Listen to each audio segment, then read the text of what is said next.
Kerala public service commission economics and statistics വകുപ്പിലെ research officer തസ്തികയ്ക്ക് വേണ്ടിയുള്ള പുതിയ സിലബസും അതുപോലെ തന്നെ പരീക്ഷാ രീതിയും പ്രസിദ്ധീകരിച്ചിരിക്കുന്നു. മാർച്ച് മാസം 24 പ്രസിദ്ധീകരിച്ച സിലബസിൽ നിന്നും വളരെ വിഭിന്നമായ ഒരു സിലബസാണ് പുതിയതായി പ്രസിദ്ധീകരിച്ചിരിക്കുന്നത്. പുതിയ സിലബസിനനുസരിച്ച് വേണം ഉദ്യോഗാർത്ഥികൾ പരീക്ഷയ്ക്ക് വേണ്ടി തയ്യാറാകേണ്ടത്. ആ പുതിയ സിലബസിനെക്കുറിച്ചും പരീക്ഷാ രീതിയെക്കുറിച്ചും എർക്കണൻസ് അവതരിപ്പിക്കുന്ന പുതിയ വീഡിയോയിലേക്ക് നിങ്ങളെല്ലാവരെയും ഹാർദമായി സ്വാഗതം ചെയ്യും. ആദ്യമായി നിങ്ങളോട് ഞാൻ സംസാരിക്കുന്നത് പരീക്ഷാ തീയതിയെക്കുറിച്ചാണ്. മുൻപ് പ്രസിദ്ധീകരിച്ചിരുന്നത് പോലെ തന്നെ 18/6/2026 വ്യാഴാഴ്ചയാണ് പരീക്ഷ. പക്ഷേ പരീക്ഷ സമയത്തിൽ വ്യത്യാസം വരുത്തിയിട്ടുണ്ട്.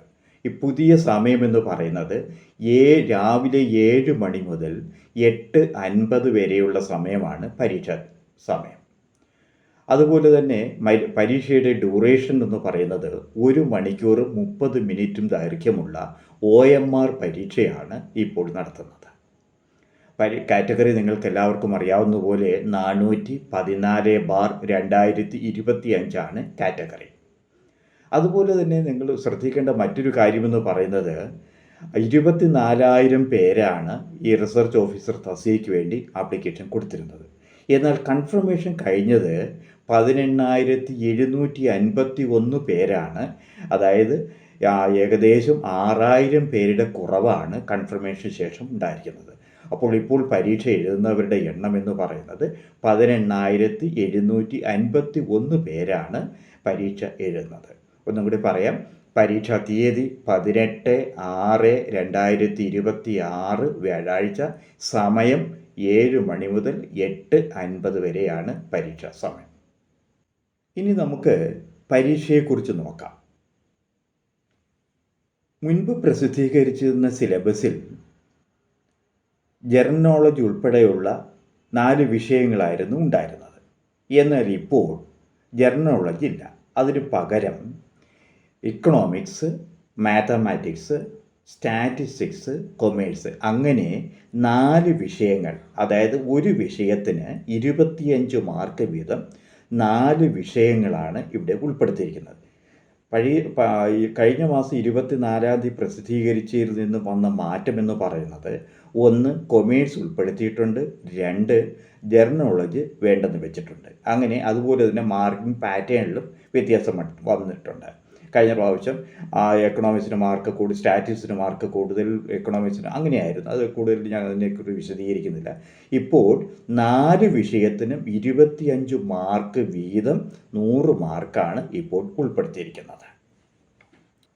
നമുക്കിനി വിശദമായ 4 വിഷയങ്ങളുടെയും സിലബസിലേക്ക് പോകാം. ആദ്യമായി ഞാൻ നിങ്ങളോട് പറയാൻ പോകുന്നത് എക്കണോമിക്സ് ആണ്. ഇക്കണോമിക്സിൽ സിലബസിൽ വളരെയധികം മാറ്റങ്ങളാണ് വരുത്തിയിരിക്കുന്നത്. 7 മോഡ്യൂളുകളിലായിട്ടാണ് കൊടുത്തിരിക്കുന്നത്. 25 മാർക്കാണ് എക്കണോമിക്സിനായി ചെയ്തിരിക്കുന്നത്, മാർക്ക് ചെയ്ത് വെച്ചിരിക്കുന്നത്. എക്കണോമിക്സിൻ്റെ സിലബസിലേക്ക് നമുക്ക് പോകാം. ഞാൻ മുമ്പ് പറഞ്ഞതുപോലെ 7 മോഡ്യൂളുകളായിട്ടാണ് 25 മാർക്ക് ഇട്ടിരിക്കുന്നത്. ആദ്യത്തെ മോഡ്യൂൾ എന്ന് പറയുന്നത് മൈക്രോ എക്കണോമിക് തിയറിയാണ്. അതിനകത്ത് ഉൾപ്പെടുത്തിയിരിക്കുന്നത് ഇൻഡിഫറൻസ് കർവ് ഉണ്ട്, revealed preference approach to consumer behaviour ഉണ്ട്, അതുപോലെ consumer surplus, production function, complex production function, അതുപോലെ തന്നെ traditional and modern cost theories, price and output determination in perfect and imperfect models, basic concepts in welfare economics, parity optimality condition തുടങ്ങിയ ഒന്നാമത്തെ മോഡ്യൂളിന് കൊടുത്തിരിക്കുന്നത് 4 മാർക്കാണ്. രണ്ടാമത്തെ module എന്ന് പറയുന്നത് macro economic principles and practices ആണ്. ഇതിനകത്ത് ഉണ്ടായിരിക്കുന്നതെന്ന് പറയുന്നത് basic concepts national income accounting, അതുപോലെ തന്നെ methods of measuring national income, Indian statistical system of national income accounting, അതുപോലെ തന്നെ inflation, deflation, inflation targeting, monetary and physical policies, balance of payment, exchange rate തുടങ്ങിയവയാണ് രണ്ടാമത്തെ മോഡ്യൂളിൽ ഉൾപ്പെടുത്തിയിരിക്കുന്നത്. ഈ രണ്ടാമത്തെ മോഡ്യൂളിന് വേണ്ടി കൊടുത്തിരിക്കുന്നത് 4 മാർക്കാണ്. മൂന്നാമത്തെ മോഡ്യൂൾ എന്ന് പറയുന്നത് ഇക്കണോമിക് ഗ്രോത്ത് ആൻഡ് ഡെവലപ്മെൻ്റ് ആണ്. അതിന് 4 മാർക്കാണ് കൊടുത്തിരിക്കുന്നത്. അതിനകത്ത് പ്രധാനമായിട്ട് ഉൾപ്പെടുത്തിയിരിക്കുന്നത് ഗ്രോത്ത് തിയറീസ്, എക്കണോമിക് കോൺസെപ്റ്റ്സ്, അതുപോലെ ആൾട്ടർനേറ്റീവ് മെഷേഴ്സ് ഓഫ് ഡെവലപ്മെൻറ്റ്, അതുപോലെ തന്നെ മെഷേഴ്സ് ഓഫ് പോവർട്ടിയിലെ തന്നെ അബ്സല്യൂട്ട് പോവർട്ടി, റിലേറ്റീവ് പോവർട്ടി, അതുപോലെ തന്നെ ഹെഡ് കൗണ്ട് റേഷ്യോ, അതുപോലെ തന്നെ പോവർട്ടി ഗ്യാപ്പ്, അതുപോലെ തന്നെ MPI, Harrod Domar model, Mahalanobis model, big push theory, balanced and unbalanced growth strategies തുടങ്ങിയ ഗ്രോത്ത് തിയറീസാണ് മൂന്നാമത്തെ മോഡ്യൂളിൽ കൊടുത്തിരിക്കുന്നത്. അതിന് മാർക്ക് ചെയ്തിരിക്കുന്നത്, ഇല്ലെങ്കിൽ അതിനു വേണ്ടി മാറ്റി വെച്ചിരിക്കുന്നത് 4 മാർക്കാണ്. നമുക്കിനി അടുത്ത സിലബസിലേക്ക് പോവുകയാണെങ്കിൽ മോഡ്യൂൾ 4-ൽ ഫിസ്ക്കൽ ഫെഡറലിസവും ബഡ്ജറ്റിങ്ങുമാണ് ഉൾപ്പെടുത്തിയിരിക്കുന്നത്. ആ ഫിസ്ക്കൽ ഫെഡറലിസത്തിനും ബഡ്ജറ്റിനും കൂടി 4 മാർക്ക്. അതായത് vertical and horizontal imbalances in India's federal finance, അതായത് central, state and local finance in India, central and state finance commissions, അതുപോലെ തന്നെ ചലഞ്ച് ആൻഡ് സർക്കംബിറ്റേഷൻസ് ഓഫ് 15th ഫിനാൻസ് കമ്മീഷൻ, അതുപോലെ തന്നെ സ്റ്റേറ്റ് ഫിനാൻസ് കമ്മീഷൻ റിപ്പോർട്ട്സ്, അതുപോലെ തന്നെ budgetary procedure in India, public accounts, consolidated and contingency fund of Indian contingency fund, അതുപോലെ തന്നെ form of GST, അതുപോലെ തന്നെ fiscal responsibility and budget management act തുടങ്ങിയവ ഉൾപ്പെടുന്ന 4ാമത്തെ മോഡ്യൂളിന് 4 മാർക്കാണ് കൊടുത്തിരിക്കുന്നത്. നമ്മൾ 5ാമത്തെ മോഡ്യൂൾ നമ്മൾ പരിശോധിക്കുകയാണെങ്കിൽ ഡെവലപ്മെൻറ്റ് ഇഷ്യൂസാണ്. ഇന്ത്യയിലെ ഡെവലപ്മെൻറ്റ്, അതിൽ വികസനവുമായി ബന്ധപ്പെട്ട പ്രധാന പ്രശ്നങ്ങളിലേക്കാണ് 5ാമത്തെ മോഡ്യൂളിൽ പോകുന്നത്. 3 മാർക്കാണ് കൊടുത്തിരിക്കുന്നത്. അതിനകത്തുള്ളത് trends and sectoral composition of national income, role of planning, അതുപോലെ തന്നെ സ്ട്രക്ചറൽ അഡ്ജസ്റ്റ്മെൻറ്റ് റിഫോംസ്, അതുപോലെ തന്നെ planning committee and NITI Aayog, demography features, major interventions in agriculture, industrial and service sectors of national income, national economy തുടങ്ങിയ 5ാമത്തെ മോഡ്യൂളിന് 3 മാർക്കാണ് വെച്ചിരിക്കുന്നത്.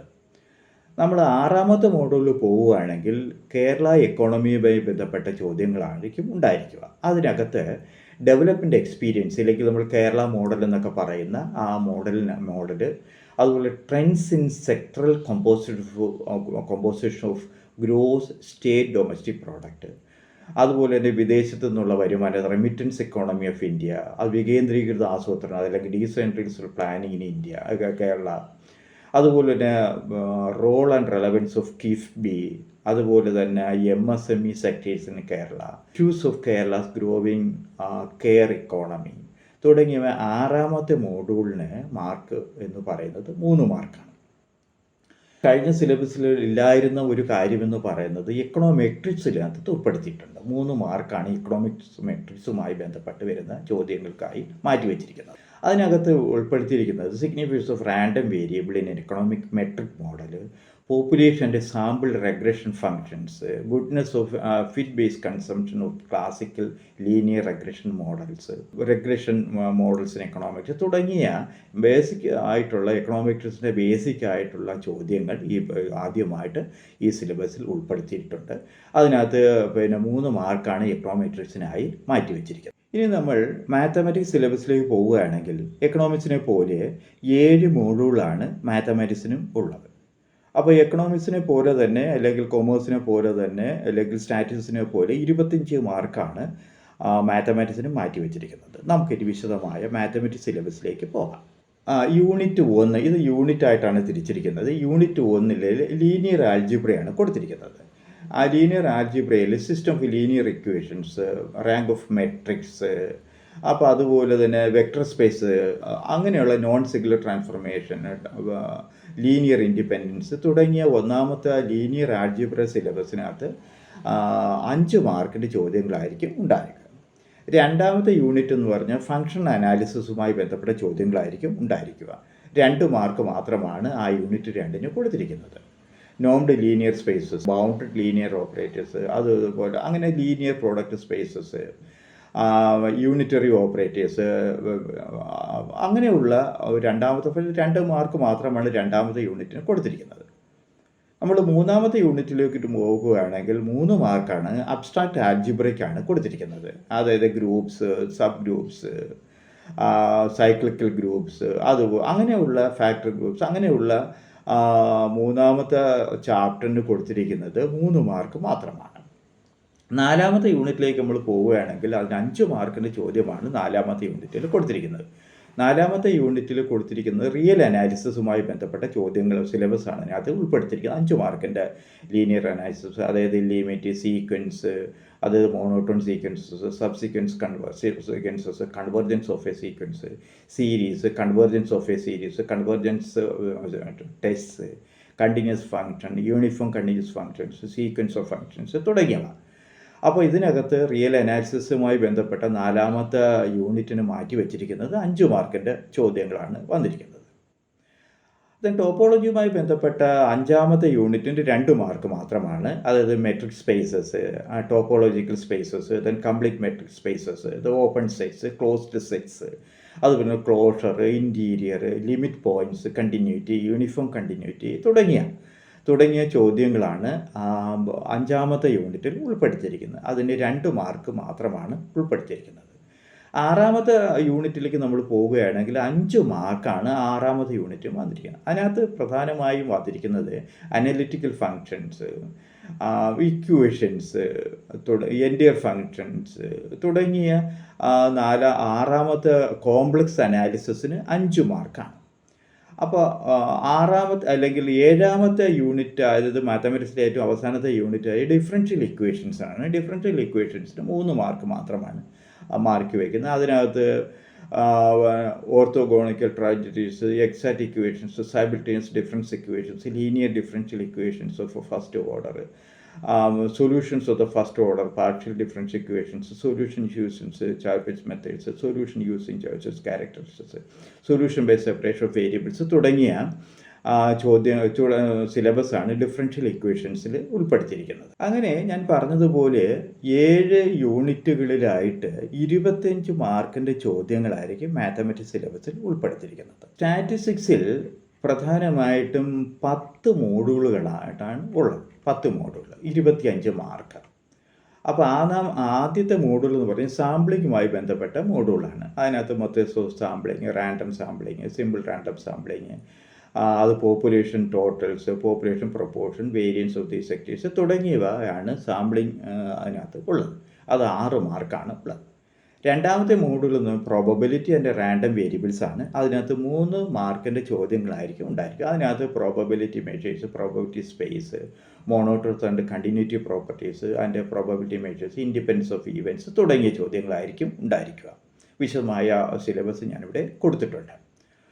3ാമത്തെ മോഡുൾ എന്ന് പറഞ്ഞാൽ standard distributions ആണ്. 2 മാർക്കിൻ്റെ ചോദ്യമായിരിക്കും സ്റ്റാൻഡേർഡ് ഡിസ്ട്രിബ്യൂഷൻസിൽ ഉണ്ടാകുക.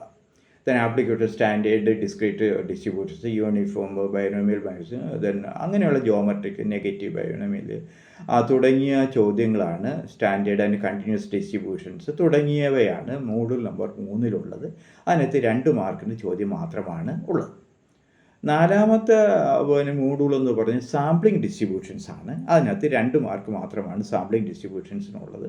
അതിനകത്ത് sampling distribution of mean and variance of random sampling for normal population, chi square, t square, t and F distributions, properties, applications തുടങ്ങിയവയെല്ലാം മോഡുൾ നമ്പർ 4 കൊടുത്തിട്ടുണ്ട്. 2 മാർക്ക് മാത്രമാണ് ഈ 4ാമത്തെ മോഡുളിൽ മാറ്റിവെച്ചിരിക്കുന്നത്. 5ാമത്തെ മോഡുൾ പ്രധാനമായി എസ്റ്റിമേഷനുമായി ബന്ധപ്പെട്ട ചോദ്യങ്ങളാണ് ഉള്ളത്. Point estimation, properties of estimators, minimal sufficient static, completeness, complete sufficient statistics, methods of estimation, maximum likelihood തുടങ്ങിയ ചോദ്യങ്ങളാണ് എസ്റ്റിമേഷൻസിലുള്ളത്. അതിനകത്ത് 3 മാർക്ക് മാത്രമാണ് അതിനകത്തുള്ളത്. മോഡുൾ നമ്പർ 6 ഹൈപ്പോത്തിസിസിൻ്റെ ടെസ്റ്റിങ്ങുമായി ബന്ധപ്പെട്ട ചോദ്യങ്ങളായിരിക്കും ഉണ്ടായിരിക്കുക.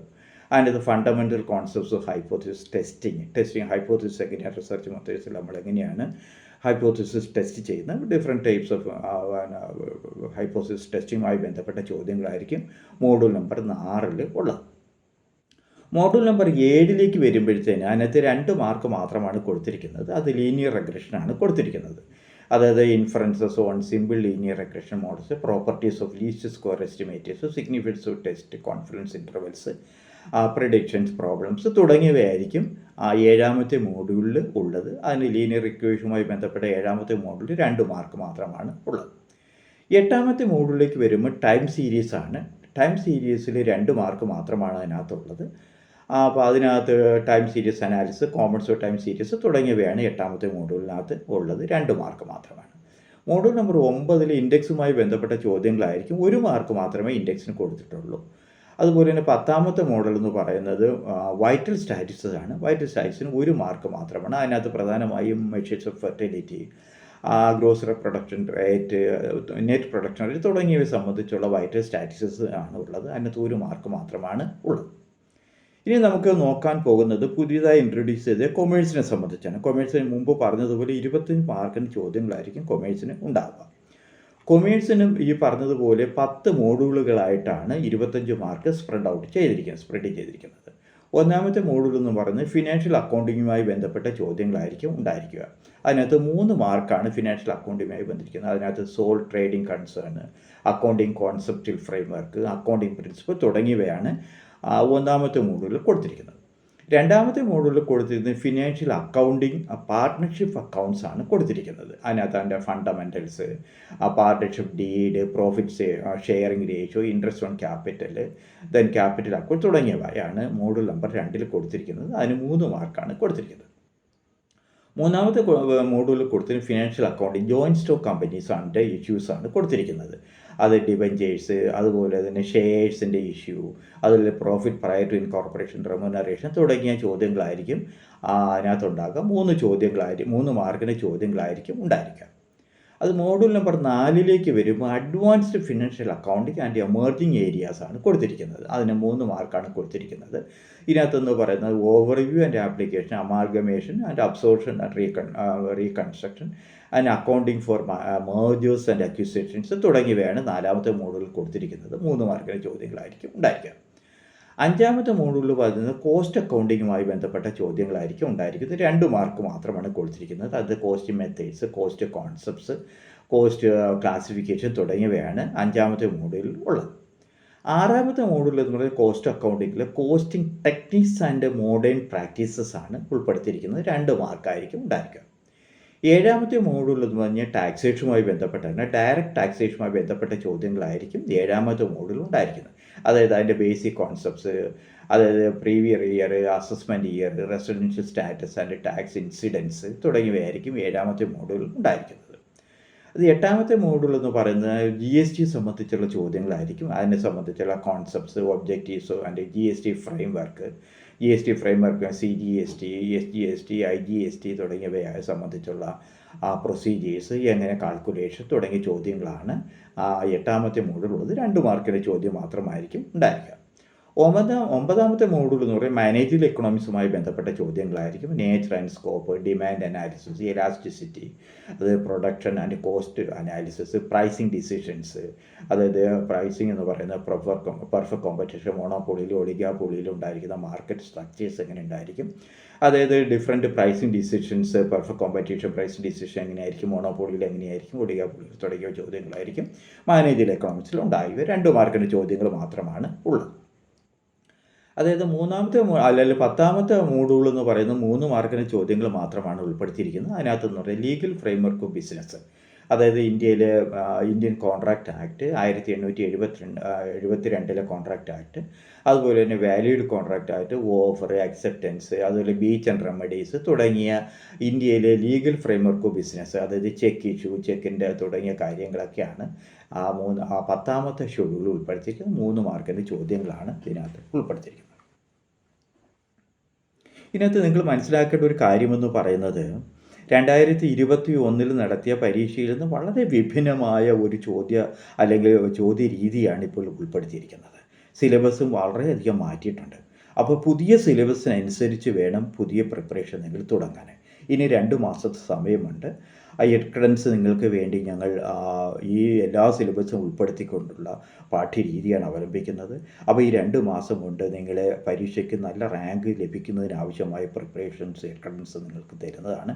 പുതിയ സിലബസ് അനുസരിച്ചായിരിക്കും ഞങ്ങൾ ക്ലാസ് എടുക്കുന്നത്. അതിനനുസരിച്ചായിരിക്കും ഞങ്ങൾ ചോദ്യങ്ങൾ തയ്യാറാക്കുന്നത്. അതിനനുസരിച്ചായിരിക്കും ഞങ്ങൾ നോട്ട്സ് തയ്യാറാക്കി നിങ്ങൾക്ക് വിതരണം ചെയ്യുന്നത്. അപ്പോൾ ഓൺലൈൻ ക്ലാസ്സുകളുണ്ടായിരിക്കും. അതുപോലെ തന്നെ നിങ്ങൾക്ക് ഡൗട്ട്സ് ക്ലിയറൻസ് സെഷൻസും ഒക്കെ എക്രഡൻസ് ഞങ്ങൾ നിങ്ങൾക്ക് നിങ്ങൾക്ക് വേണ്ടി ഞങ്ങൾ സംവിധാനം ചെയ്തിട്ടുണ്ട്. അപ്പോൾ ഈ സമയം കളയാതെ തന്നെ ഇനി വരുന്ന 2 മാസം ശരിക്കും പഠിച്ചു കഴിഞ്ഞാൽ നിങ്ങൾക്ക് നല്ല ഒരു സ്കോർ നേടുവാനുള്ള എല്ലാ സംവിധാനങ്ങളും എല്ലാ സാഹചര്യങ്ങളും എഡ്കൺസ് നിങ്ങൾക്ക് ചെയ്തു തരുന്നതാണ്. അപ്പോൾ എല്ലാവർക്കും ഈ പുതിയ സിലബസ് അനുസരിച്ച് പഠിക്കണം എന്ന് മാത്രം ആശംസിച്ചുകൊണ്ട് നിങ്ങൾക്കെല്ലാവർക്കും ഇത് കേട്ടുകൊണ്ടിരുന്ന നിങ്ങളെല്ലാവർക്കും എഡ്കൺസിൻ്റെ പേരിൽ എൻ്റെ വ്യക്തിപരമായ ഹാർദമായ നന്ദി രേഖപ്പെടുത്തുന്നു.